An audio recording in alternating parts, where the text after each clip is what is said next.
Vikarabad collector పై దాడి కేసులో కొత్త విషయాలు ఇప్పుడు వెలుగులోకి వస్తున్నాయి. కేసులో నిందితుడిగా ఉన్న సురేష్ ప్రచారం కోసమే తమను రెచ్చగొట్టాడని స్థానికులైతే చెబుతున్నారు.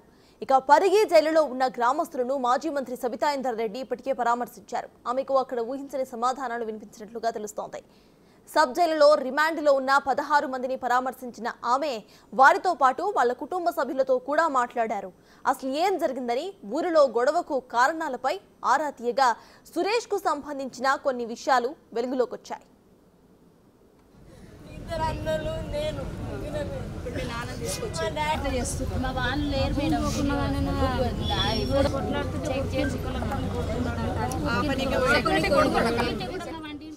హైదరాబాద్ లో ఉండే సురేష్ అప్పుడప్పుడు తమ గ్రామానికి వచ్చేవాడని, అతను చేసిన పనికి తాము బలైపోయామంటూ కొందరు మాజీ మంత్రి దృష్టికి తీసుకువెళ్లారు. తాను మీడియాలో హైప్ అవ్వటం కోసం ఊరి పరువును పోగొట్టాడని స్థానిక మహిళలు సబితా ఇంద్రారెడ్డి దృష్టికి తెచ్చినట్లుగా సమాచారం.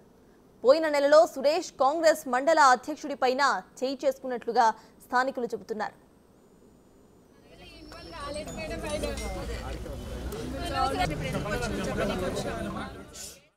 వందల మంది పోలీసులతో కాకుండా కలెక్టర్ తమ గ్రామానికి వచ్చారని, ఆయనపై ఒక్కడే మీద పడ్డారని స్థానిక మహిళలు చెబుతున్నారు.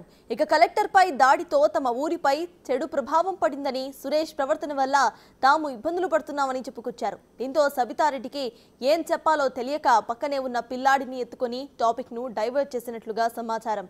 తమ కుటుంబ సభ్యులు దాడి చేయకపోయినా జైలుకు వచ్చారని, దాడి చేసిన వాళ్ళల్లో అసలు భూమి లేనోళ్లు కూడా ఉన్నారని, వారంతా కూడా పరారైపోయారని బాధితులు చెబుతున్నారు. యాదయ్య అనే వ్యక్తి పేరును సెంటు భూమి కూడా లేదని, అయినా సరే తాగి కలెక్టర్ కారుపై బండతో దాడి చేశాడని మహిళలు చెబుతున్నారు.